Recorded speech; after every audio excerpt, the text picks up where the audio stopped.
નમસ્કાર વિદ્યાર્થી મિત્રો, લિબર્ટી કરિયર એકેડમીમાં આપનું હાર્દિક સ્વાગત છે. વિદ્યાર્થીઓ, તમે જાણો છો કે સ્પર્ધાત્મક પરીક્ષાની અંદર ઘણા બધા અલગ વિષયો જે છે એ ગુજરાત સરકાર દ્વારા અને કેન્દ્ર સરકાર દ્વારા પૂછવામાં આવી રહ્યા છે. તો એમાંનો જે એક મહત્ત્વનો વિષય જે છે એ છે બંધારણ, જેને અલગ નામથી ઓળખવામાં આવે છે. અલગ વિદ્યાર્થીઓ જે છે, કોઈ પોલિટી કહે છે, કોઈ સંવિધાન કહે છે, કોઈ બંધારણ કહે છે, કોઈ ગુડ ગવર્નન્સ પણ કહે છે. તો વિદ્યાર્થીઓ, આજે આપણે એક મહત્ત્વના એવા આ વિષયની શરૂઆત કરવા જઈ રહ્યા છીએ. વિષયને શરૂ કરતાં પહેલાં હું તમને એક ખાસ વાત કહી દઉં કે જો તમે જીપીએસસીની તૈયારી કરતા હોય તો બંધારણ તમને પ્રિલિમ્સમાં તો આવશે જ, પરંતુ મેઇન્સમાં પણ આવશે.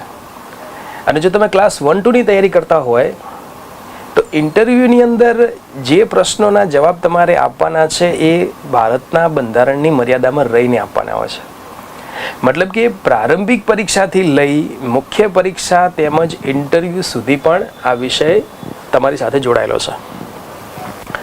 અને જો તમે યુપીએસસી આપવા માગતા હોય તો પણ એવું થશે. યુપીએસસીનું જે પેપર 1 છે, પછી મેઇન્સ છે અને ઇન્ટરવ્યૂમાં પણ આ વિષય તમારે કામમાં લાગશે. તો સૌથી પહેલાં તો આપણે એ વાત કરીએ કે આપણો આ જે વિષય છે સંવિધાન, જો તમે પોલીસ કોન્સ્ટેબલની તૈયારી કરવા માંગતા હોય તો ખાસ તમારે તૈયાર કરવો જ પડશે. જો પીએસઆઈ બનવું હોય તો બંધારણ વગર નહીં ચાલે, અને આ વિષય સ્કોરિંગ કહેવાય છે. તો પહેલાં તો આપણે એ જોઈએ કે ઘણા બધા પબ્લિકેશન, ઘણા બધા પ્રોફેસર આ વિષય ઉપર પોતાની સમજ તમારી સામે મૂકે છે, પરંતુ પ્રોબ્લેમ શું છે, સમસ્યા શું છે કે આ વિષય સમજાતો નથી. કેટલાક વિદ્યાર્થીઓ એમ કહે છે કે આ વિષય એમને થોડોક બોરિંગ લાગે છે, ત્યારે કેટલાક વિદ્યાર્થીઓ એમ કહે છે કે અમને આના અનુચ્છેદ યાદ નથી રહેતા. કેટલાક વિદ્યાર્થીઓ એમ કહે છે કે બહુ જાડી પુસ્તક લેવી જોઈએ. કોઈ એમ કહે છે કે નહીં, સાદું કોઈ સાધારણ મટીરિયલ હશે કોઈ ક્લાસીસનું તો ચાલશે. તો પહેલી તો તમે એક વાત સમજી લો કે આ વિષય જે છે એ પીજીનો વિષય છે. પીજીનો અર્થ થાય પોસ્ટ ગ્રેજ્યુએશન, મતલબ કે તમારી કોલેજ પૂરી થઈ હોય અને જો તમે LLBમાં અભ્યાસ કરો ત્યારે આ વિષય એમાં સ્ટડી તરીકે આવે છે. આપણા ગ્રેજ્યુએશન લેવલે આ વિષયને મુખ્ય વિષય તરીકે આપવામાં નથી આવતો. એટલે પહેલી વાત તો એ સમજીએ કે વિષય પીજીનો છે. અને જે વિદ્યાર્થીઓ ક્લાસ 3ની તૈયારી કરતા હશે, કોન્સ્ટેબલની તૈયારી કરતા હશે, એ તો 12મા પછીના છે, મતલબ 12મું પૂરું કર્યું હોય ને કોલેજ ચાલુ હોય એવા પણ હોય છે. એટલે પીજીનો વિષય નથી સમજવા આવતો એનું કારણ આ પણ છે એક. અને એક બીજું કારણ એ છે કે કેટલાક વિદ્યાર્થીઓ એમ સમજે છે કે બંધારણ એટલે આર્ટિકલ્સ, બંધારણમાં માત્ર અનુચ્છેદ ગોખવાના હોય છે. પણ ના મિત્રો, એવું નથી. હવે બંધારણમાં માત્ર આર્ટિકલ નથી પૂછાતા. હવે આર્ટિકલને વિસ્તારથી પૂછવામાં આવે છે. આર્ટિકલ જે છે એને એની અંદર શું વિચાર રહેલો છે ને એ પૂછવામાં આવે છે. એટલે માત્ર આર્ટિકલ ગોખવાથી પણ કામ ચાલે એમ નથી. તો સૌથી પહેલાં તો આપણે એ સમજીશું કે આ વિષયને તૈયાર કઈ રીતે કરવો. અને આના માટે અમે આ વિશેષ સિરીઝ લઈને આવ્યા છીએ તમારી સામે. આ તમે ડેમો લેક્ચર એને સમજી શકો છો અને તમે આ વિષયનું પ્રથમ લેક્ચર સમજી શકો છો. તો શું કરવું મારે? તો પહેલાં આપણે થોડી સ્ટ્રેટેજીની વાત કરીએ આ વિષયને તૈયાર કરવાની. તો સૌથી પહેલાં તો તમારે આપણું જે ગુજરાતી પાઠ્યપુસ્તક મંડળ છે અને ગુજરાતી પાઠ્યપુસ્તક મંડળ તથા NCERTની જે બુક છે એમાં જે સામાજિક વિજ્ઞાનની જે ચોપડી છે એમાં બંધારણના અલગ ચેપ્ટરને તમારે વાંચવા જોઈએ, જેનાથી તમને અલગ શબ્દોની સમજ આવશે કે લોકસભા શું છે, રાજ્યસભા શું છે, પ્રધાનમંત્રી કઈ રીતે બનાય, રાષ્ટ્રપતિ કઈ રીતે બનાય અને એ લોકો શું કાર્ય કરે છે. એટલે નાના શબ્દોની તો પહેલી વાત તો સમજ પડશે આપણને. ત્યારબાદ આપણે કોઈ સારા પ્રકાશન, જેમ કે આપણી લિબર્ટીની બુક સારામાં સારી છે, તો એ તમે લઈ અને તમે એને ડીપમાં રીડિંગ કરી શકો છો. એક બીજી વસ્તુ એ છે કે વિદ્યાર્થીઓનો પ્રશ્ન એ છે કે અમે પહેલા પેજથી વાંચીએ કે કોઈ અધવચ્ચેથી કોઈ પ્રકરણ શરૂ કરીએ. તો જો મિત્રો, એવું નથી. બંધારણની શરૂઆત કોઈ પણ એક ભાગથી થઈ શકે છે. તો સૌથી પહેલાં તો તમે એક કામ કરો કે સંવિધાનની અંદર, બંધારણની અંદર મારે કુલ કેટલી તૈયારી કરવાની છે. તો એના માટે તમારે એ વાત ધ્યાનમાં રાખવાની કે સરકારે કીધું છે શું અને હું કરી શું રહ્યો છું. તો સૌથી પહેલાં જીપીએસસીનો તમે સિલેબસ ડાઉનલોડ કરો. એમાં તમે જુઓ સિલેબસમાં ભારતીય રાજ્ય વ્યવસ્થા લખેલું છે અને સાથે સાથે એના પોઈન્ટના સબ પોઈન્ટ પણ આપેલા છે. તો એક વખત તો તમે એ અભ્યાસક્રમને મોઢે કરી નાખો. એમાં જોઈ લો કે એમાં કયા કયા ટોપિકો લખ્યા છે. એમાં અમુક લખ્યું હશે, મૂળભૂત હક લખ્યા હશે, રાજ્યનીતિના માર્ગદર્શક સિદ્ધાંતો લખ્યા હશે, એમાં લખ્યું હશે કેન્દ્ર સરકાર, રાજ્ય સરકાર. તો એ બધા ટોપિકને પહેલાં મોઢે કરી લો અને પછી બંધારણની સારી બુક લઈ, લિબર્ટીની આપણી બુક લઈ અને એના ચેપ્ટરોને તમે ડિવાઈડ કરો. તો આપણી સમક્ષ કેટલા ચેપ્ટરો આવશે તમે જુઓ. સર આપણા કુલ બંધારણમાં તમારે આટલા ચેપ્ટરો તૈયાર કરવા પડે છે. તો પહેલાં આપણે પ્રકરણના નામ જોઈએ કયા છે. તો જો એક પ્રકરણ તો તમારે આ તૈયાર કરવું પડશે કે સંઘ અને તેનો પ્રદેશ. આને તમે ભાગ પણ કહી શકો અને તમે પ્રકરણ પણ કહી શકો. સંઘ અને તેનો પ્રદેશ આ આપણું પહેલું પ્રકરણ થશે. બીજું થશે નાગરિકતા. ભારતના કોઈ વ્યક્તિને નાગરિકતા કઈ રીતે પ્રાપ્ત થઈ છે, કોઈ વિદેશી વ્યક્તિને કઈ રીતે નાગરિકતા પ્રાપ્ત થઈ શકે એની સાથે જોડાયેલું છે. એવી જ રીતે ત્રીજું મોસ્ટ આઈએમપી ચેપ્ટર જે છે એ છે મૂળભૂત અધિકાર. આ આપણું ત્રીજું પ્રકરણ થયું. ચોથું પ્રકરણ આપણા રાજ્ય નીતિના માર્ગદર્શક સિદ્ધાંત. આ ચોથું ચેપ્ટર છે. આપણું પાંચમું ચેપ્ટર જે છે એ છે સંઘ સરકાર, કેન્દ્ર સરકાર. છઠ્ઠું રાજ્ય સરકાર, મુખ્યમંત્રી તથા રાજ્યપાલ વિશેની માહિતી છે. એવી જ રીતે આપણું સાતમું ચેપ્ટર જે થશે એ થશે કેન્દ્ર શાસિત પ્રદેશ. આ સાતમું ચેપ્ટર છે. એવી જ રીતે આઠમા નંબરમાં આપણે યાદ રાખવું પડશે પંચાયત. અલગ અલગ ગ્રામ પંચાયત, તાલુકા પંચાયત અને જિલ્લા પંચાયત. નવમા ચેપ્ટરની અંદર આપણે એ ધ્યાનમાં રાખવું પડશે કે જે અલગ અલગ નગરપાલિકાઓ છે, તો નગરપાલિકા. એના પછી આપણું દસમું ચેપ્ટર જે બનશે એ બનશે cooperative society. Okay, cooperative society જેને આપણે સહકારી મંડળી પણ કહીએ છીએ. કોઓપરેટિવ સોસાયટીની રચના કઈ રીતે થાય. ઓકે, એના પછી 11મું આપણું ચેપ્ટર જે બનશે એ હશે આપણા અનુસૂચિત અને આદિજાતિ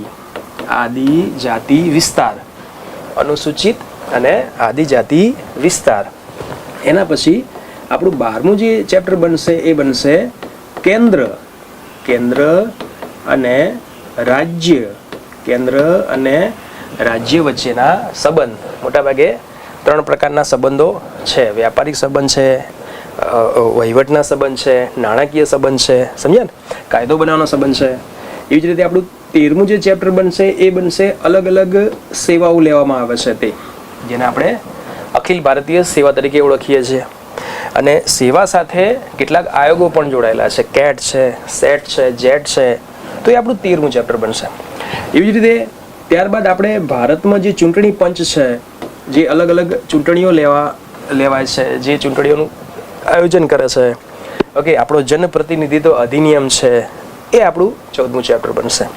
એવી જ રીતે આપણે અલગ અલગ જે વિશેષ વર્ગ જે છે, એસસી છે, એસટી છે, ઓબીસી છે, તો એમના શું લાભ છે એ આપણે જોવું પડશે. ત્યારબાદ અલગ અલગ ભાષા, ટોટલ આપણી 22 ભાષાઓ છે તે ભાષા. ત્યારબાદ આપણું જે 17મું ચેપ્ટર જે બનશે એ છે કટોકટી. એમરજન્સી 3 પ્રકારની કટોકટી છે. રાષ્ટ્રીય કટોકટી આવી જાય, રાજ્ય કટોકટી આવી જાય અને નાણાકીય કટોકટી પણ આવી જાય. એવી જ રીતે આપણું જે 18મું ચેપ્ટર જે બનશે એ બનશે સંશોધન, પરિવર્તન, બંધારણમાં સંશોધન કરવું. અને ત્યારબાદ આપણું 19મું ચેપ્ટર જે બનશે એ બનશે વિશેષ રાજ્ય. વિશેષ રાજ્ય. સમજ્યા? તો આ થઈ ગયા આપણા પ્રકરણ થઈ ગયા. જો એક વાત વિદ્યાર્થીઓ યાદ રાખજો, અહીંયા મેં ભાગના નામ નથી લખ્યા. એટલે તમે એમ ના કહેતા કે સાહેબ જે આ તમે આ જે મેં લખ્યું આ ભાગના નામ મેં નથી લખ્યા. વિદ્યાર્થી મિત્રો, મેં અહીંયા પ્રકરણ બનાવી દીધા છે.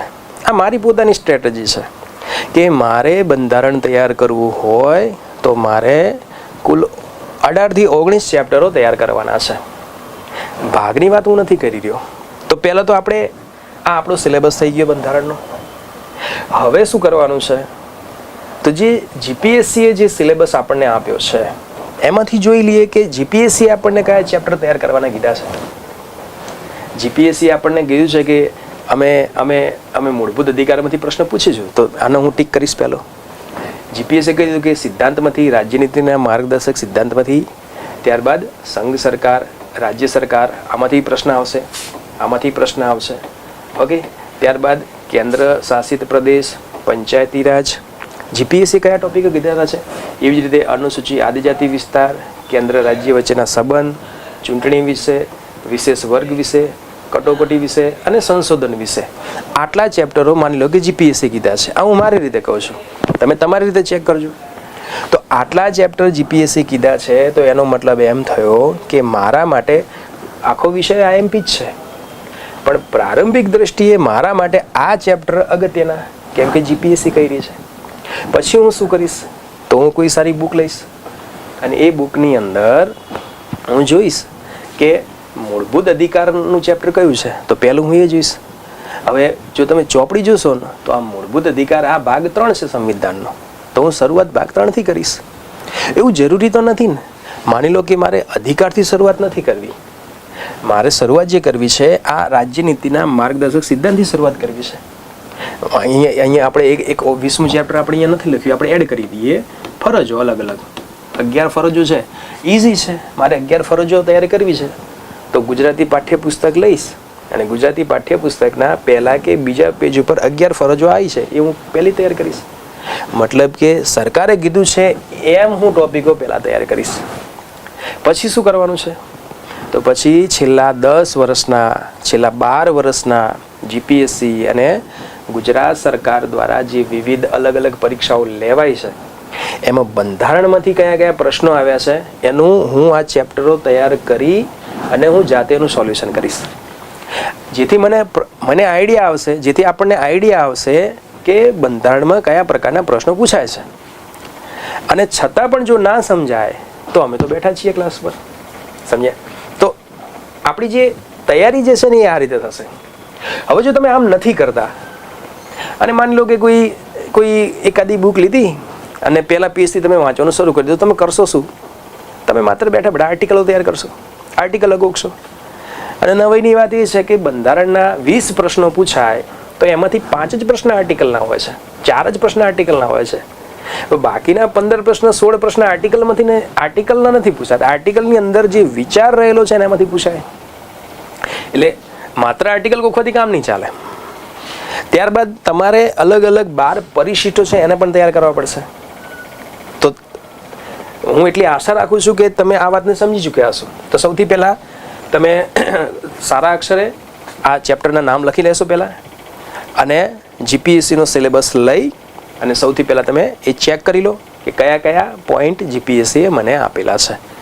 આ થઈ ગયો આપણા વિષયનો, જે તમે જેને કહો છો ને આઈએમપી, તો એ થઈ ગયું આપણું આઈએમપી. ઓકે, હવે આપણે વાત કરીએ કે આ વિષય જે છે બંધારણ, આ છે શું?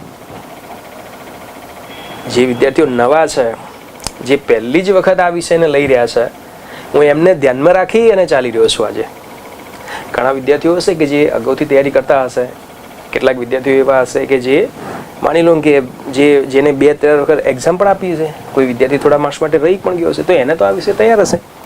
પણ જે વિદ્યાર્થીઓ બિલકુલ ફ્રેશ છે, બિલકુલ નવા છે, જેને સમજ નથી પડતી, જેને યુટ્યુબ પર લેક્ચરો જોયા છે, જેને અલગ અલગ ચોપડીઓ વાંચી છે પણ ખબર નથી પડતી, બોરિંગ લાગે છે, તો એવા વિદ્યાર્થીઓને જીપીએસસી ક્લાસ 1-2 યુપીએસસીમાં આ વિષય તો આવે છે, તો એમને ધ્યાનમાં રાખીને આજનું આપણું આ લેક્ચર સેટ થયું છે.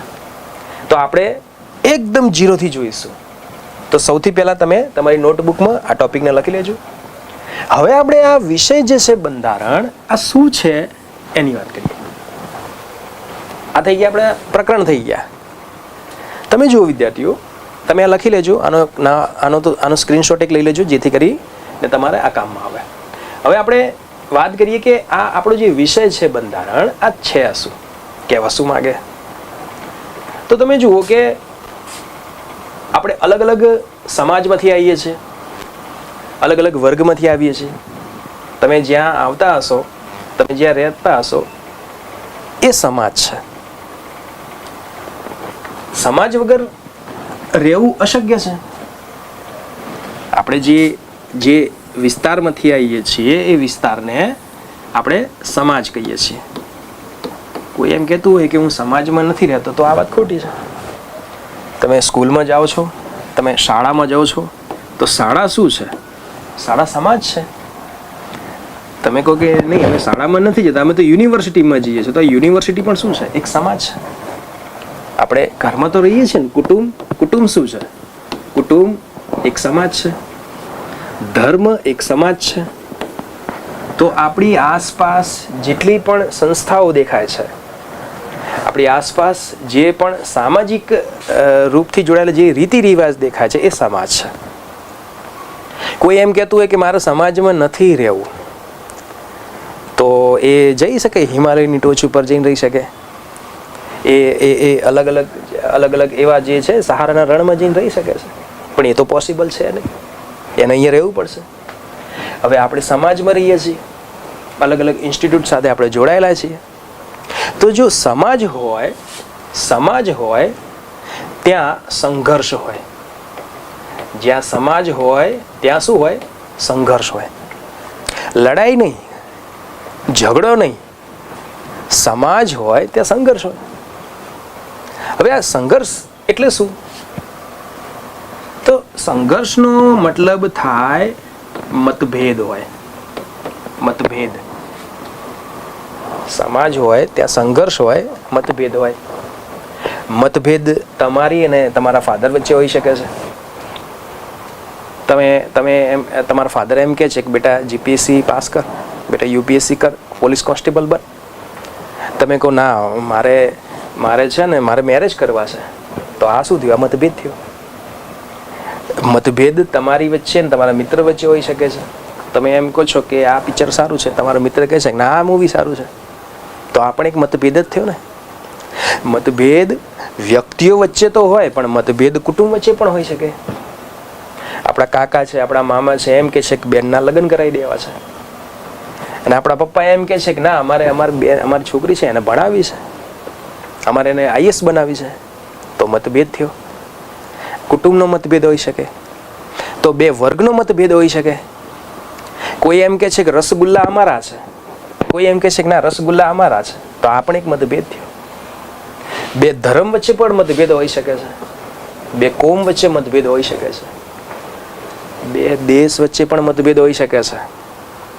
તો જ્યારે મતભેદ થાય, જ્યારે સંઘર્ષ થાય, તો મતભેદ કે સંઘર્ષ જ્યારે થાય, તો પછી આપણે એનું શું શોધીએ છીએ? આપણે એનું સમાધાન શોધીએ છીએ. મતભેદ થાય, સંઘર્ષ થાય, તો આપણે એનું સમાધાન શોધીએ છીએ. તો સમાધાન માટે શું જોઈએ? જો સામાન્ય વર્ગ વચ્ચે, બે વર્ગ વચ્ચે, બે સમાજ વચ્ચે મતભેદ થયો હોય, સંઘર્ષ થયો હોય, તો એનું એક સામાન્ય સમાધાન પોલીસ છે. પોલીસ છે ને એ સજા ના કરે, સજા મેજિસ્ટ્રેટ કરે, પણ એ સજાનો અમલ જે કરાવે એ પોલીસ કરાવે. આપણી વચ્ચે હોય સંઘર્ષ ત્યાં સુધી બરોબર છે, બે વર્ગ વચ્ચે હોય ત્યાં સુધી બરોબર છે, પણ ભારત ને પાકિસ્તાન વચ્ચે મતભેદ સંઘર્ષ પેદા થાય, તો ભારત ચીન વચ્ચે મતભેદ સંઘર્ષ પેદા થાય, તો ત્યાં પોલીસ કામમાં ના આવે, તો ત્યાં સેના કામમાં આવે. ત્યાં સેના કામમાં આવે. બે દેશ વચ્ચે લડાઈ હોય તો અહીંયા સેના જ કામમાં આવે ને. તો આ જે મતભેદ પેદા થયા, પોલીસની જરૂર કેમ પડી? સંઘર્ષ છે, મતભેદ છે. સેનાની જરૂર કેમ પડી? બે દેશ વચ્ચે લડાઈ થઈ શકે, મતભેદ થઈ શકે, એની જરૂર પડી. તો પોલીસ અને સેના હોય, પોલીસ અને સેના હોય તો એને બનાવવા માટે સરકાર જોઈએ. એને બનાવવા માટે શું જોઈએ? સરકાર જોઈએ. અને જેવી સરકાર આવે એવા સરકારના 3 અંગ આવી જાય. એવા સરકારના 3 અંગ આવી જાય. કયા 3 અંગ આવી જાય? સરકારના 3 અંગ કયા? તો સરકારનું પહેલું અંગ જે છે એ છે ધારાગૃહ, જે ધારો બનાવે છે, જે કાયદો બનાવે છે. સરકારનું બીજું ગૃહ કારોબારી, કારોબારી, કારોબારી. અને ત્રીજું ગૃહ ન્યાયપાલિકા, ન્યાયપાલિકા. તો જુઓ, હું તમને સમજાવી રહ્યો છું કે આ વિષય શું છે. આપણે શું વાત કરી કે સમાજ છે, તો સમાજ છે તો સંઘર્ષ છે, મતભેદ છે. તો પછી એનું સમાધાન આપણે શું શોધ્યું? પોલીસ શોધ્યું, સેના શોધી. હવે પોલીસ હોય, સેના હોય, તો એને બનાવવા માટે જરૂર શાની પડી? સરકારની પડી. અને જો સરકાર આવે તો સરકારના 3 અંગો આવી જાય. અને સરકારના 3 અંગ કયા? આપણું ધારાગૃહ, કારોબારી ને ન્યાયપાલિકા. એટલે મિત્રો તમે જુઓ કે સરકારના 3 અંગ છે. સરકારના 3 અંગ છે. અને આ 3 અંગો જે છે એકબીજા સાથે જોડાયેલા છે. આપણું જે શરીર છે, આપણા શરીરના બધા અંગો છે ને એકબીજા સાથે જોડાયેલા છે ને એકબીજાના પૂરક છે. તો સરકારનું જે મેં તમને અંગ કીધું ધારાગૃહ છે, ધારાગૃહ, ધારાગૃહ આ શું કરશે? ધારાગૃહ કરશે શું? તો ધારાગૃહ જે છે એ અલગ અલગ કાયદા બનાવશે. અલગ અલગ કાયદા બનાવશે. જેમ કે આપણી સંસદ, સંસદ આપણું ધારાગૃહ છે. આપણા ગુજરાતની આપણી વિધાનસભા આપણું ધારાગૃહ છે, રાજ્ય વિધાનસભા. એમ આખા દેશ માટે કાયદો બનાવો, સંસદ બનાવે. હવે સંસદ કાયદા બનાવે, ધારાગૃહ. સંસદમાં શું આવે? તો સંસદમાં આવે લોકસભા આવે, સંસદમાં આવે લોકસભા આવે, સંસદમાં સંસદ આવે તો આવે રાજ્યસભા આવે.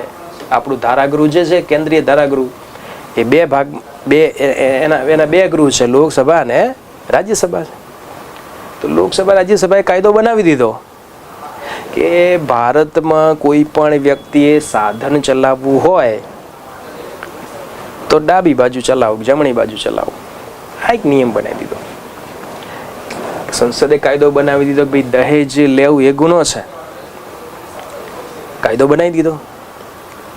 આ કાયદો બનાવી દીધો તો હવે સાધનો કઈ દિશા તરફ જઈ રહ્યા છે? ડાબી બાજુ જઈ રહ્યા છે, જમણી બાજુ જઈ રહ્યા છે? એ લાગુ કરાવવા લોકસભાના સભ્યો આવશે? એ લાગુ કરાવવા રાજ્યસભાના સભ્યો આવશે? ના, એ લાગુ કરાવવા માટે નહીં આવે. તો એ લાગુ કરવાનું કામ કારોબારીનું છે, કારોબારીનું છે. કારોબારી આવે, કારોબારી આવે તો કારોબારીનું કામ શું? સંસદે જે ધારો બનાવ્યો, જે કાયદો બનાવ્યો એને શું કરે છે? એનો અમલ કરાવે છે, એને લાગુ કરાવે છે. કારોબારી આવે એટલે એના તરત જ 2 ભાગ પડી જાય. આપણી કારોબારી છે ને 2 ભાગમાં વિભાજિત છે. કયા 2 ભાગ? તો જો એક કારોબારી હોય ને એને કહેવાય સ્થાયી કારોબારી. સ્થાયી કારોબારી. સ્થાયી કારોબારીમાં ડીએમ આવે, અધિકારીઓ આવે, બધા પોલીસ અધિકારી આવે. તમે એક વખત આઈએસ બની જાઓ તો તમે તમારી 25 વર્ષથી 28 વર્ષથી 30 વર્ષ સુધી તમને ત્યાંથી કોઈ હટાઈ ના શકે, સિવાય કે કાયદાની કોઈ પ્રોસેસ થાય. મતલબ તમારો કાર્યકાળ જે છે એ સ્થાયી છે. પણ એક કારોબારી છે ને એ અસ્થાયી પણ છે. અસ્થાયી એટલે 5 વર્ષ માટે, ટૂંકા સમય માટે. જેમાં પીએમ આવે, પ્રધાનમંત્રી આવે, જેમાં રાષ્ટ્રપતિ આવે, રાષ્ટ્રપતિ આવે. તો કારોબારી જે છે એના 2 ભાગ પડી જાય, સ્થાયી કારોબારી અને અસ્થાયી. સ્થાયીમાં બધા અધિકારી આવે. એટલે તો આપણા દેશમાં એવું કહેવાય છે કે ભારતમાં ડીએમ, સીએમ, પીએમ આ બહુ મોટા હોદ્દા છે. તો એ કારોબારીમાં આવશે. કારોબારી 2 કામ કરશે. કારોબારી 2 કામ શું કરશે? એક તો કાયદાનો અમલ કરાવે, એક કાયદાનો અમલ કરાવે. પણ એ અમલ કરાવવા માટે કારોબારી નીતિ બનાવે છે. કારોબારી શું બનાવે છે? નીતિ બનાવે છે. નીતિ એટલે પોલિસી. જેમ કે આપણે મોદી સાહેબ છે, એમને પોલિસી બનાવી ને, નવી શિક્ષણ નીતિ બનાવી. નવી શિક્ષણ નીતિ બનાવી મોદી સાહેબે. સરકાર બદલાય એમ નીતિ બદલાઈ જાય. સરકાર બદલાવાથી નીતિ બદલાઈ જાય. મોદી સાહેબની નીતિ જુદી છે, એમની પહેલાં મનમોહનસિંહ હતા, એમની નીતિ જુદી હતી. તો નીતિ કોણ બનાવે? કારોબારી બનાવે, પ્રધાનમંત્રી બનાવે. અને નીતિ જે છે એને કાયદાથી લાગુ ના કરી શકાય. ઘણા એમ નથી કહેતા વિરોધ પક્ષનું કામ હશે વિરોધ કરવાનો. વિરોધ પક્ષ એમ કહે છે કે અમે નવી શિક્ષણ નીતિને અમે નથી માનતા, કારોબારીએ બનાવી છે. પણ કોઈ એમ કે અમે ધારાગૃહે જે કાયદો બનાવ્યો એ કાયદાને અમે નહીં મારીએ તો ના ના ના ના, પોલીસ પકડશે, પોલીસ મારશે. સરકાર બદલાવાથી નીતિ બદલાય, સરકાર બદલાવાથી કાયદો બદલાતો નહીં. અને કાયદો બનાવવાનું કામ સંસદનું છે, નીતિ બનાવવાનું કામ કોનું છે? કારોબારીનું છે. તમને સમજાય છે હું શું કહી રહ્યો છું? તમને જે ના સમજાય તમે નીચે કોમેન્ટ કરી શકો છો. એટલે નીતિ ને અંગ્રેજીમાં આપણે કહીશું પોલિસી. હવે આપણે સરકાર કેમ જોઈએ? સરકારની આપણે જરૂર શું પડી? કેમ કે પોલીસ છે, સેના છે, એના માટે જરૂર પડે છે. સમાજના મતભેદોને દૂર કરવા માટે સરકારની જરૂર પડી. પણ ઘણી વખત એવું પણ થાય છે કે માની લો કે પ્રધાનમંત્રી અને રાષ્ટ્રપતિ વચ્ચે જ વિવાદ થઈ ગયો, મતભેદ તો એમાંય થઈ કે માની લો કે ડીએમ છે અને સીએમ વચ્ચે વિવાદ થઈ ગયો, રાજ્ય કારોબારી ને કેન્દ્ર કારોબારીથી વિવાદ થઈ ગયો, અથવા કેન્દ્ર સરકાર અને રાજ્ય સરકાર વચ્ચે વિવાદ થયો, ગુજરાત અને રાજસ્થાન વચ્ચે મતભેદ પેદા થઈ ગયો. તો આ મતભેદ જે છે એનું શું સમાધાન છે? તો એના માટે ત્રીજું અંગ છે ન્યાયપાલિકા. ન્યાયપાલિકા ન્યાયપાલિકા શું કામ કરશે? ન્યાયપાલિકાનું કામ શું છે? તો ન્યાયપાલિકા સરકારો વચ્ચેના જે મતભેદ છે એનું સમાધાન કરે છે. એ ન્યાયપાલિકાની જરૂર પડે છે આપણને. જો ન્યાયપાલિકા ના હોત તો સરકારોના ઝઘડા જે છે, પીએમ અને સીએમ વચ્ચેનો જે તકલીફ છે, આપણે છીએ ને હંમેશાથી આપણે જોતા છીએ, તમે મીડિયામાં જોતા હશો, નરેન્દ્ર મોદી આપણા પ્રધાનમંત્રી, મમતા બેનર્જી, તમે જુઓ છો અરવિંદ કેજરીવાલ, આ બધા વચ્ચે હંમેશા એક વિવાદ રહે છે. તો અને એમના વારે વારે મતભેદો પેદા થાય છે. તો એનું સમાધાન કોણ કરશે? ન્યાયપાલિકા કરશે. તો ન્યાયપાલિકા આપણી સરકારનું મહત્વનું ત્રીજું અંગ બને છે. ત્રીજું અંગ બને છે. હવે આપણે એમ સમજીએ કે આ ત્રણ અંગ છે, ત્રણેય અંગ એકબીજાના પૂરક છે, એકબીજા સાથે ત્રણેય અંગ જોડાયેલા છે, એકબીજા વગર એકબીજું અંગ અગત્યનું નહીં. મતલબ કે કારોબારી ના હોય તો ધારાગૃહ એટલું કંઈ ના કરી કે, અને એકલી કારોબારી હોય તો ધારાગૃહ કંઈ ના કરીએ કે. મતલબ જરૂર તો છે, જરૂર તો છે. હવે જુઓ, જેમ આપણે ત્યાં સરકાર છે એમ દુનિયાના દરેક દેશોમાં સરકાર હોય. અમેરિકામાં પણ સરકાર હોય, ઇંગ્લેન્ડમાં પણ સરકાર છે, ચીનમાં પણ સરકાર છે, પાકિસ્તાનમાં સરકાર છે, દુનિયાના દરેક દેશમાં સરકાર હોય. કેમ કે દરેક સરકારને જરૂર હોય. તો અલગ અલગ દેશોમાં પણ સરકાર હોય. ભારતમાં સરકાર છે તો દુનિયાના બીજા દેશોમાં પણ સરકાર તો હશે જ ને. તો આપણે બીજા દેશની વાત કરીએ. હું તમને એક વાત સમજાવવા માગું છું. આપણો જે વિષય છે, તમે એમ કહેશો કે આ બંધારણનો તો વિષય ને આ સાહેબ શું ચાલુ કર્યું અહીંયા? પણ નહીં, આપણે વિષયની અંદર જ છીએ, આપણે વિષયની બહાર નથી ગયા. માની લો કે તમે એક દેશનું નામ સાંભળ્યું છે, અફઘાનિસ્તાન. અફઘાનિસ્તાન અફઘાનિસ્તાનની સરકાર તો છે જ ને. અફઘાનિસ્તાન જે છે ત્યાં સરકાર છે, પણ તાલિબાનની સરકાર છે. તાલિબાનની સરકાર છે. નિયમ બનાવ્યો છે તાલિબાનોએ કે તમામ જેટલા પણ લોકો છે એમ જે પણ કપડાં પહેરે એમાં એક કપડું કોઈ ધર્મનો સાથે જોડાયેલું હોવું જોઈએ. નિયમ બનાવ્યો છે. ભાઈ મારું શરીર છે, હું શરીર લઈને પેદા થયો છું, કેવા કપડાં પહેરવા હું નક્કી કરીશ. અફઘાનિસ્તાનની તાલિબાન સરકારે શું કહી દીધું? જે કપડાં પહેરો એક કપડું ધર્મ સાથે જોડાયેલું હોવું જોઈએ. એટલે આ તકલીફ છે. ત્યાં તાલિબાન જે છે ત્યાં સેના છે, સેના નક્કી કરે છે. સેના નક્કી કરે છે કે કારોબારીમાં કોણ રહેશે, સેના નક્કી કરે છે. કારોબારીમાં કોણ રહેશે, સેના નક્કી કરે છે. ત્યાં સેના નક્કી કરે છે કે ત્યાંની સંસદ છે એમાં કોણ બેસશે? સેના નક્કી કરે છે. લોકો નક્કી નથી કરતા, સેના બધું નક્કી કરે છે. ત્યાં એક જાતનું સેનાનું શાસન છે. તાલિબાન પોતાને સૈનિકો સમજે, સેનાનું શાસન છે. તો આ એક દેશ એવો બને છે. એવી જ રીતે એક દેશ લઈ લઈએ, ઈરાન. તો ઈરાનમાં સેનાનું શાસન નથી. ઈરાનની અંદર ધાર્મિક નેતાઓનું શાસન છે. ધાર્મિક નેતા નક્કી કરે છે કે કારોબારીમાં કોણ બેસશે, ઓકે, ત્યાંની સંસદમાં કોણ બેસશે, એ ધાર્મિક નેતાઓ ત્યાંના નક્કી કરે છે. એક બાજુ એક દેશ છે મ્યાનમાર છે. મ્યાનમાર નામનો દેશ છે, તમે નામ સાંભળ્યું છે. આનું જૂનું નામ બ્રહ્મદેશ હતું, એને બર્મા પણ કહેવાય છે. આન સાન સુકી ત્યાં થઈ ગયા. મ્યાનમારમાં સેનાનું શાસન છે. સેના જ નક્કી કરશે કે સરકારે શું કામ કરવું. તો આ તો તકલીફની વાત થઈ ગઈ. આપણે ભાઈ સરકાર કેમ લાયા? સમાધાન કરવા માટે, મતભેદ દૂર કરવા માટે. તો અહીંયા સરકારોએ તો આ કામ શરૂ કરી દીધું. તો આ એક બીજો પ્રોબ્લેમ પેદા થઈ ગયો, આ એક સમસ્યા પેદા થઈ ગઈ. તો આનું સમાધાન કરવા માટે અમેરિકન્સ જે છે, અમેરિકાના જે લોકો છે, એને આ સમસ્યાનું સમાધાન કરી નાખ્યું.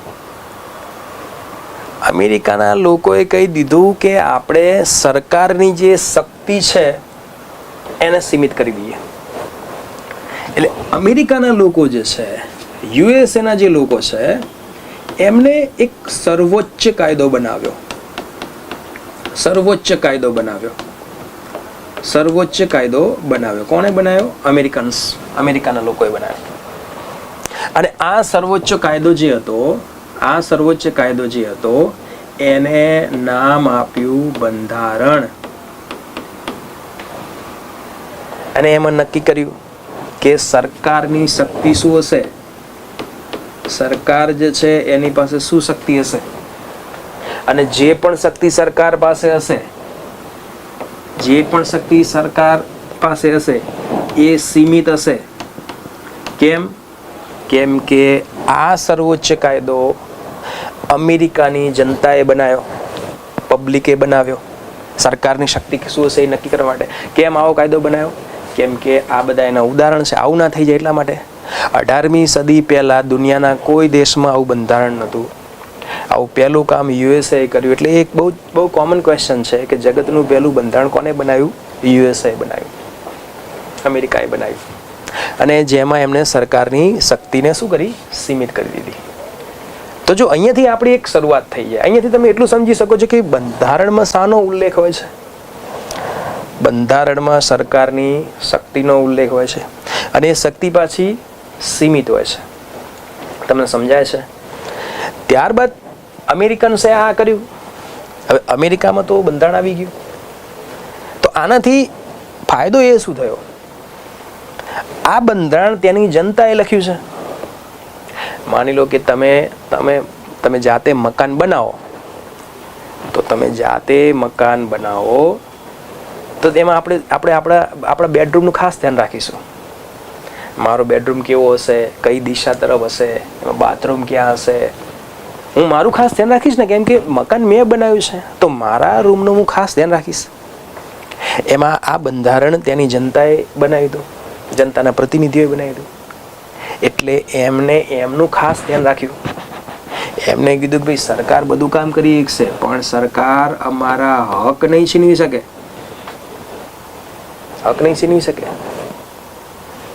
એટલે બંધારણથી સરકારની શક્તિ સીમિત થઈ અને લોકોના હકમાં વધારો થયો.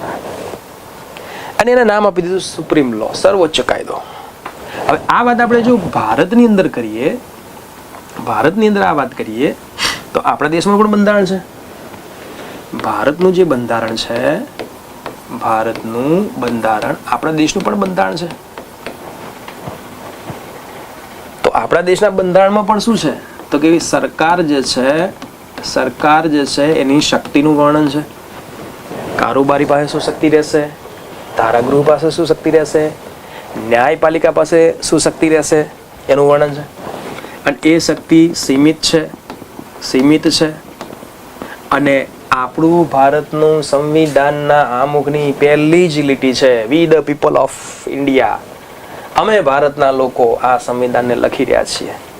અને અમે જ ભારતના લોકો આ સંવિધાન લખી અમે અમારી જાતને સમર્પિત કરીએ છીએ.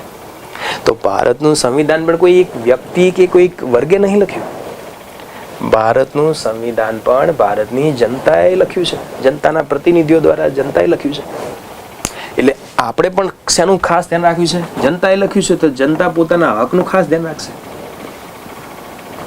એટલે કહેવાય છે કે બંધારણના અલગ અલગ અંગ છે. તેનું સૌથી આઈએમપી અંગ કયું, મહત્વનું અંગ કયું? હું તમને એમ પૂછું કે તમારું શરીર છે, તમારા શરીરમાં સૌથી અગત્યનું અંગ કયું? કોઈ કહે છે હાર્ટ છે, કોઈ કહે છે દિમાગ છે. આત્મા અગત્યની નહીં? આત્મા છે. એટલે એમ કહેવાય છે કે હક આત્મા કહેવાય, મૂળભૂત હક આત્મા કહેવાય, આમુખ આત્મા કહેવાય. તો આમ ભારતીય સંવિધાન હોય કે જગતનું સંવિધાન હોય, એમાં શું હોય? પેલું સરકારની શક્તિ હોય, એ શક્તિ સીમિત હોય અને જેમાં હકનું પ્રાધાન્ય વધારે હોય. તો આપણા સંવિધાનમાં પણ આ જ છે, આ જ ઉલ્લેખ છે. હવે જુઓ, બંધારણ માટે એક શબ્દ મેં વાપર્યો છે, સર્વોચ્ચ કાયદો. સર્વોચ્ચ કાયદો. સર્વોચ્ચ કાયદો હોય ને તો એમાં અનુચ્છેદ આવે. ભારતના સંવિધાનમાં પણ 395 અનુચ્છેદ છે. કોઈ કહે છે 340 છે, કોઈ 468 છે. આ એક વિવાદનો પ્રશ્ન રહ્યો છે પહેલેથી જ. મુખ્ય અનુચ્છેદ 395 છે. અને આ 395 અનુચ્છેદ જે છે એમાં એક જેવા અનુચ્છેદ જે હતા એને ભેગા કરીને એક ભાગ બનાવ્યો છે. જો આને આ રીતે સમજો કે આપણું કિચન હોય, આપણું રસોડું હોય, તો એમાં એક ટોપલીમાં બટાકા પડ્યા હોય, રીંગણ પડ્યા હોય, ટામેટા પડ્યા હોય, મરચાં પડ્યા હોય, બધું ભેગું પડ્યું છે. તો આપણે એને અલગ અલગ કરશું કે ભાઈ જે બટાકાવાળી ટોપલી અલગ, રીંગણવાળી ટોપલી અલગ, અને ટામેટાવાળી ટોપલી અલગ. તો એક જેવી શાકભાજીને અલગ અલગ કરી. તો અહીંયા એક જેવા અનુચ્છેદ હતા એને અલગ અલગ કર્યા. અને એને અલગ અલગ કરવાથી કેટલાક ભાગ પડી ગયા. 395 અનુચ્છેદના કેટલાક ભાગ પડી ગયા. તો હાલમાં આવા ટોટલ 22 ભાગ છે. તો આપણા સંવિધાનના ભાગ કેટલા?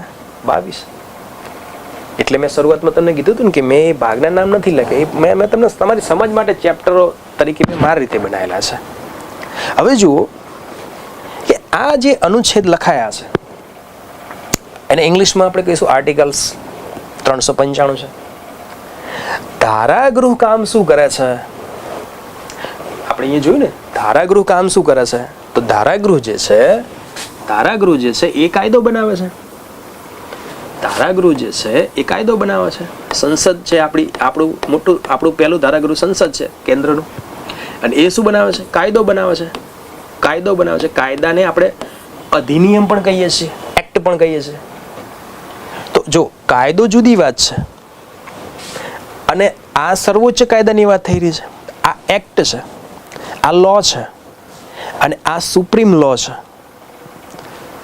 એટલે કાયદો આવે તો કાયદાની અંદર કલમ આવે, અલગ કલમ આવે, જેને આપણે સેક્શન કહીએ છીએ. જ્યારે સર્વોચ્ચ કાયદો આવે તો એમાં કલમ ના આવે, એમાં અનુચ્છેદ આવે, જેને આપણે ઇંગ્લિશમાં આર્ટિકલ્સ કહીએ છીએ. તો કલમ આવે તો કાયદો, અનુચ્છેદ આર્ટિકલ્સ આવે તો સર્વોચ્ચ કાયદો. સર્વોચ્ચ કાયદાને આપણે બંધારણ કહીએ છીએ. તો માની લો કે કાયદો છે MV Act, Motor Vehicle Act. MV Act, Motor Vehicle Act. Motor Vehicle એક્ટમાં શું હશે? કલમો હશે. અને આ અનુચ્છેદ છે. હવે માની લો કે MV એક્ટ જે છે એ અને આ અનુચ્છેદમાંનો કોઈ એક અનુચ્છેદ લઈ લઈએ. માની લો કે અનુચ્છેદ 14 લઈ લઈએ, આર્ટિકલ 14. આ બંને વચ્ચે ટક્કર થાય છે, બંને વચ્ચે લડાઈ થાય છે, તો યાદ રાખજો આ મરશે. અનુચ્છેદથી કોઈ એક્ટ ટકરાશે તો એક્ટ મરશે, કેમ કે આ સુપ્રીમ લો છે. આની ઉપરવટ કોઈ જઈ ના શકે. એટલે એક વાત આપણે એ યાદ રાખીશું કે અનુચ્છેદના કલમમાં ફરક છે. કલમ કાયદામાં હોય અને અનુચ્છેદ સર્વોચ્ચ કાયદામાં હોય. હવે આ જે 22 ભાગ છે, આમાં અલગ અલગ અનુચ્છેદો છે. એક જેવા અનુચ્છેદોને ભેગા કરીને કેટલા ભાગ બનાવ્યા? તો 22 ભાગ બનાવ્યા. હવે જો આ સંવિધાન જ્યારે લખાયું, તમને કદાચ ખબર નહીં હોય, જ્યારે ભારત આઝાદ થયું ત્યારે જગતના ઘણા ખરા દેશો ભારત સામે જોઈ રહ્યા હતા કે હવે આ કરે શું. દુનિયાના કેટલાક દેશોને તો એમ પણ હતું કે શું આ સંવિધાન બનાવી શકશે પોતાનું? પણ ના મિત્રો, આપણે જગતનું સારામાં સારું બંધારણ આપણે બનાવ્યું, દુનિયાનું સૌથી શ્રેષ્ઠ બંધારણ આપણે બનાવ્યું અને એને અમલમાં મૂકી દીધું. પણ એ સમયે કેટલાક અનુચ્છેદો જે હતા ને એનો વિસ્તાર કરવાનો રહી ગયો હતો. એને આપણે પરિવર્તન કહી શકીએ, કેમ કે પરિવર્તન એ સમાજનો નિયમ છે ને. આપણે અનુચ્છેદ 1 લખ્યો, એમાં લખ્યું ઇન્ડિયા દેટ ઇઝ ભારત. ઇન્ડિયાનો અર્થ ભારત થશે, આર્ટિકલ 1. અને અનુચ્છેદ 1માં કહી દીધું કે ભારત એક સંઘ છે. પણ શાનો સંઘ છે? તો અલગ અલગ રાજ્ય અને કેન્દ્ર શાસિત પ્રદેશનો બનેલો સંઘ છે. કયા રાજ્યો એ આર્ટિકલ 1માં નથી લખ્યા. તો એના માટે એક અલગ પેટીની જરૂર પડી. એટલે એ પેટી આપણે બનાવી અને એને નામ આપી દીધું પરિશિષ્ટ.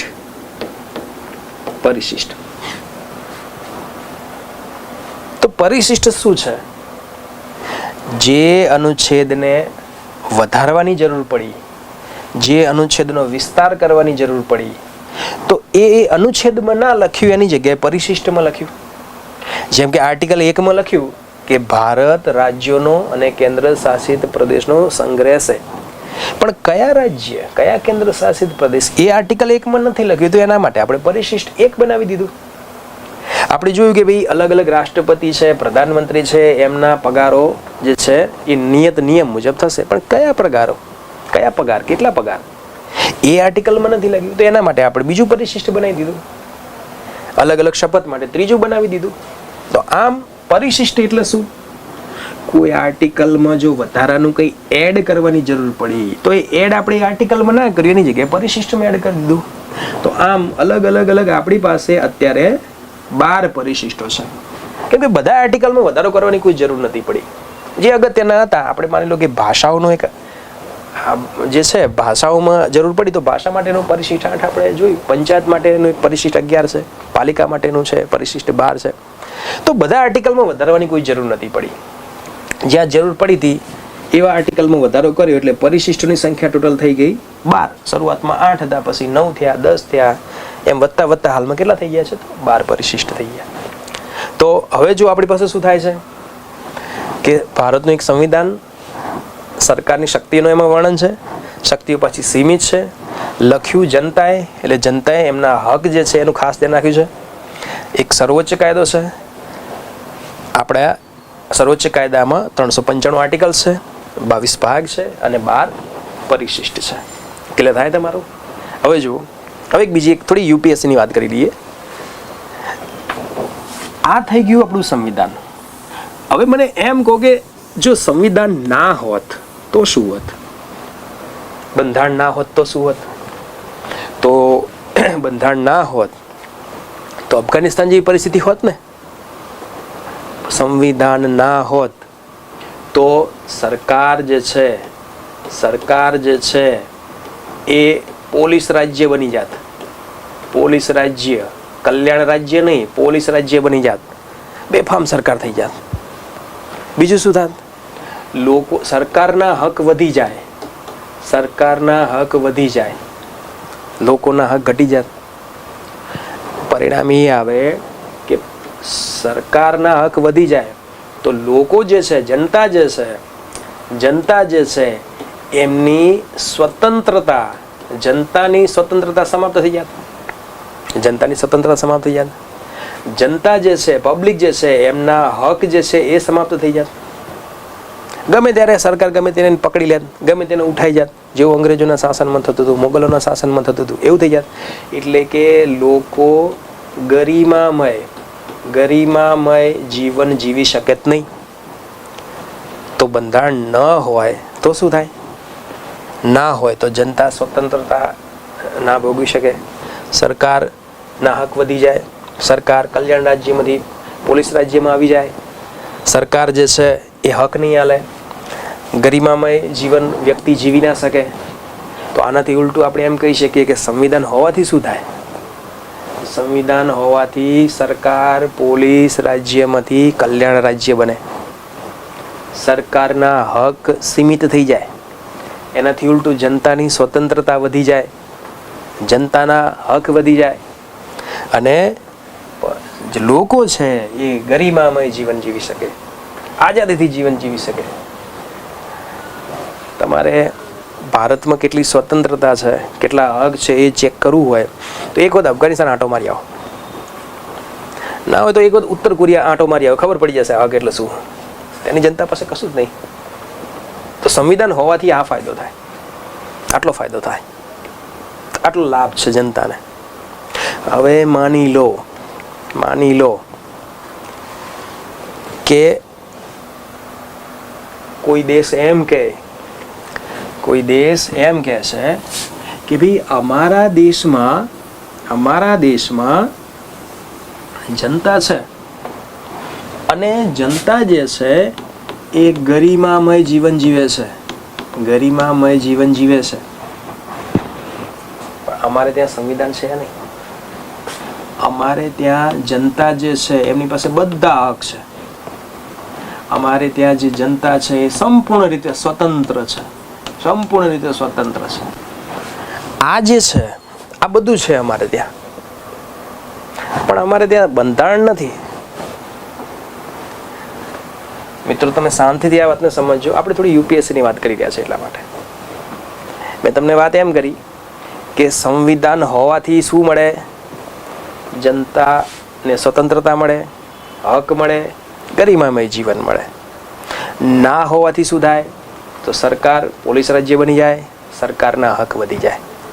પણ એક દેશ એવો હોય અને એમ કે અમારા દેશમાં સંવિધાન નથી, બંધારણ નથી, સુપ્રીમ લો છે જ નહીં, પણ હા અમારી જનતા ગરિમામય જીવન જીવે છે, અમારા દેશની જનતા પાસે બધા હક છે, અમારા દેશની જનતા સ્વતંત્રતાથી જીવે છે. તો શું આવું થઈ શકે? બંધારણ વગર આવું થઈ શકે? યસ, થઈ શકે. આવું થઈ પણ શકે. તો આવો દેશ હોય ત્યાં બંધારણ નથી, પણ હા બંધારણવાદ છે. કોન્સ્ટિટ્યુશન નથી પણ કોન્સ્ટિટ્યુશનલિઝમ છે. આવો દેશ ઇંગ્લેન્ડ છે. યાદ રાખજો, ઇંગ્લેન્ડમાં બંધારણ છે, યાદ નહીં, લિખિત બંધારણ જ નથી, પણ હા બંધારણીય મૂલ્યો છે, બંધારણવાદ છે. તો યુપીએસસી ના જે કેન્ડિડેટ છે એ ધ્યાન રાખે. હું એક સામાન્ય વાત કહું કે બંધારણ હોય તો બંધારણ મૂલ્યો હોય. આ મૂલ્યો છે. બંધારણ ના હોય, બંધારણીય મૂલ્યો હોય તો જરૂરી નહીં બંધારણ હોય જ. એનું ઉદાહરણ ઇંગ્લેન્ડ છે. ઇંગ્લેન્ડમાં બંધારણ નથી. એટલે કે બંધારણ અને બંધારણવાદ આ બે જુદી વાત છે. બંધારણવાદ આવે તો આ ત્રણ વસ્તુ આવે અને બંધારણ આવે તો પણ આવે. બંને એક સાથે જોડાયેલું છે. મતલબ એક ઉદાહરણ અમેરિકાનું છે અને આ એક ઉદાહરણ ઇંગ્લેન્ડનું છે. આપણે ત્યાં બધું છે. આપણે બંધારણે છે, આપણે ત્યાં બંધારણવાદ પણ છે. તો હું આશા રાખું છું કે તમને આ વાત થોડી સમજાઈ હશે. ના સમજાઈ હોય તો લેક્ચર બીજી વખત જુઓ, ત્રીજી વખત જુઓ. કોઈ એમ કહે છે કે અમને નથી સમજાતું સાહેબ, બંધારણ નથી સમજાતું. અરે ભાઈ, તું નવો છે, તારી જો તૈયારી શરૂ થઈ છે તો તું બીજી વખત લેક્ચર જુઓ, ત્રીજી વખત જુઓ. ના સમજાય તો તું ક્લાસમાં આય, અમને પૂછ, શું ના આવડે. એટલે કોઈ પણ વિષય હોય ને એને શરૂઆતથી સમજવો પડે. તો હું આશા રાખું છું કે તમને બંધારણ શું છે એ સમજાઈ ગયું હશે અને તમારે કેટલા ચેપ્ટર તૈયાર કરવાના છે એ મેં તમને વાત કરી દીધી છે. તો આટલા ચેપ્ટરો જે છે એને તમે વ્યવસ્થિત તૈયાર કરજો. અને આપણી આ જે સિરીઝ છે આ એમાંનું પહેલી સ્ટ્રેટેજીની મેં તમને વાત કરી. હવે જુઓ, હવે આપણા સંવિધાનના બધા જ ભાગોમાંથી સૌથી આઈએમપી જે ભાગ છે, સૌથી મહત્વનો જે ભાગ છે એ હક છે. મૂળભૂત હક છે.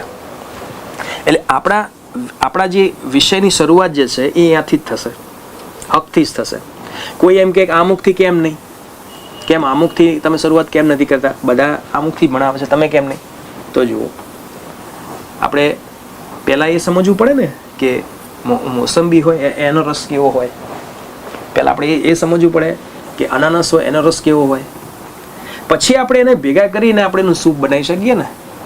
તો પ્રસ્તાવના છે એ બધા એ સિદ્ધાંતોનું અંતિમ મૂલ્ય છે. એને આપણે અંતિમ સમજવું જરૂરી છે, પહેલાં નહીં.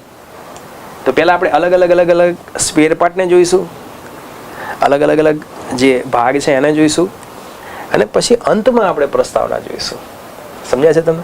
તો આપણા સબ્જેક્ટમાં સૌથી પહેલી વાત હકની છે. આપણી શરૂઆત હકથી થશે. હકથી જ કેમ? તો મેં તમને પહેલાં જ કહી દીધું કે આ ભણવાની એક રીત છે. ભણવાની, સંવિધાન શીખવાની આ જ રીત છે. એ શરૂઆત હકથી કરો, અને સૌથી વધારે પ્રશ્ન એમાંથી જ પૂછાય, એટલે થોડો કોન્ફિડન્સ પણ આવશે. તો આપણું સંવિધાન આપણને કુલ અલગ અલગ પ્રકારના 6 હક પડે છે. 6 અલગ અલગ પ્રકારના હક આપે છે. એક સમાનતાનો હક આપે છે. સમાનતાનો એક હક આપે છે. સ્વતંત્રતાનો એક હક જે છે એ છે શોષણ વિરુદ્ધનો છે. શોષણ વિરુદ્ધનો હક છે. શોષણ વિરુદ્ધનો હક આપે છે. એક હક જે છે એ છે ધર્મનો. તમારે જે અંતઃકરણપૂર્વક ઈચ્છા હોય ધર્મ પાળી શકો તમે. એક 5મો હક જે છે એ અલગ અલગ સંસ્કૃતિ, કલ્ચરને માનવાનો છે. સંસ્કૃતિ, લઘુમતીઓનો હક જેને કહેવાય છે. અને એક હક જે છે એ છે ઈલાજનો હક. બીમારી તો બતાવી દીધી, પણ એનો ઈલાજ પણ બતાવવો પડે ને. ડૉક્ટર આપણને બીમારી તો કહે છે, પણ સાથે સાથે એનો ઈલાજ પણ કહે છે. તો આપણને આપણા હક અને સાથે સાથે એનો ઈલાજ, આમ બધું થઈને ટોટલ કેટલા 6 હક આપણને પ્રાપ્ત થયા છે. સમાનતાનો હક, સ્વતંત્રતાનો હક, શોષણ વિરુદ્ધ, ધર્મનો હક, સંસ્કૃતિ, તમે જે સંસ્કૃતિમાં માનતા હોય એમાં માનવાનો હક, અને જો એક પણ હક ના મળે તો છેલ્લે ઈલાજનો હક, બંધારણીય ઈલાજનો હક. હવે જો વિદ્યાર્થીઓ, આ વાતને આપણે સમજીશું કે આપણું સંવિધાનમાંથી એવો કયો ભાગ છે જે કાઢી દો, જે તમે હટાવી દો તો આપણો દેશ અફઘાનિસ્તાન જેવો થઈ જાય. એ છે આ ભાગ, ભાગ 3. ભાગ 3માં મેં તમને કીધું ને 22 ભાગ છે, એમાંથી ભાગ 3 જે છે જે 12 થી લઈ અને 35 સુધી છે. આ ભાગને તમે હટાવી દો, 12 થી 35 એ આર્ટિકલ છે, એ હટાવી દો તો આપણો દેશ ઉત્તર કોરિયા જેવો થઈ જાય. અને તમે જો ભારતનું જે સંવિધાન છે એમાં મોટા ભાગની વ્યવસ્થા, 60%થી પણ વધારે વ્યવસ્થા ભારત શાસન અધિનિયમ 1935માંથી લેવાય છે. તો એવું શું હતું કે જે ભારતીય શાસન અધિનિયમમાં નહોતું? તો આ હક નથી લેવાય. હક વિશેનો વિચાર આપણે અમેરિકાથી લીધો છે. મૂળભૂત હકનો વિચાર અમેરિકાથી લીધો છે. સમજ્યા? અમેરિકામાં બધા હક હોય. અમેરિકાની અંદર જે છે એ ત્યાંનું સંવિધાન જગતનું સૌથી નાનું સંવિધાન છે. માત્ર 7 જ આર્ટિકલ છે અમેરિકાના સંવિધાનમાં. પણ અને એમાં પાછો સૌથી વધારે ઉલ્લેખ હકનો છે. એટલે હકનો વિચાર આપણે અમેરિકાથી લીધો છે. તો આ અલગ અલગ જે હક છે એમાં સૌથી પહેલો જે હક બને છે એ છે સમાનતાનો હક. આર્ટિકલ આવે તો 12 થી 35 સુધીના આવશે. એટલે પહેલો જ આપણો હક જે છે એ છે સમાનતા. અને સમાનતાના હકમાં પહેલો આર્ટિકલ આવે એ આવે આર્ટિકલ 14 આવે. આર્ટિકલ 14 આવે. આર્ટિકલ 14 નું નામ શું? તો કે ભાઈ કાયદા સમક્ષ સમાનતા અને કાયદાનું સમાન સંરક્ષણ. કાયદા સમક્ષ સમાનતા અને કાયદાનું સમાન સંરક્ષણ આર્ટિકલ. હવે તમને પ્રશ્ન એમ થાય કે ભાગ 3 સાહેબે શરૂ કર્યો, આર્ટિકલ 12 થી 35 સુધી આવે, તો સીધો આર્ટિકલ 14 કેમ લીધો? 12 નો 13 કેમ ના લીધો? તો એની હાલ અહીંયા જરૂર નથી. એની જ્યારે જરૂર પડશે ને ત્યારે હું તમને સમજાવી દઈશ. આ જ રીત છે સમજવાની. તમે જે સિરીઝમાં તૈયારી કરો છો ને એ રીતે તૈયારી ના થાય. આર્ટિકલ 14 એટલા માટે લીધો, હક ક્યાંથી શરૂ થાય છે? આર્ટિકલ 12 અને 13 મૂળભૂત હક નથી, પણ એ મૂળભૂત હક સાથે બંધ બેસતા આર્ટિકલ છે, એક જેવા આર્ટિકલ છે. સમજ્યા ને? તો આપણી વાર્તા જે શરૂ થશે, આપણી જે કહાની શરૂ થશે એ અહીંથી શરૂ થશે. અને અહીંથી પછી આપણે આ ભાગને વર્ગ 3થી લઈ જીપીએસસી ક્લાસ 1, 2 અને યુપીએસસી પીટીની અંદર જે ક્વેશ્ચન આવે છે એને પણ આપણે સોલ્વ કરીશું. તો આપણે અહીંથી શરૂઆત કરીશું. હવે નેક્સ્ટ ટાઈમ આપણે અહીંથી શરૂઆત કરીશું.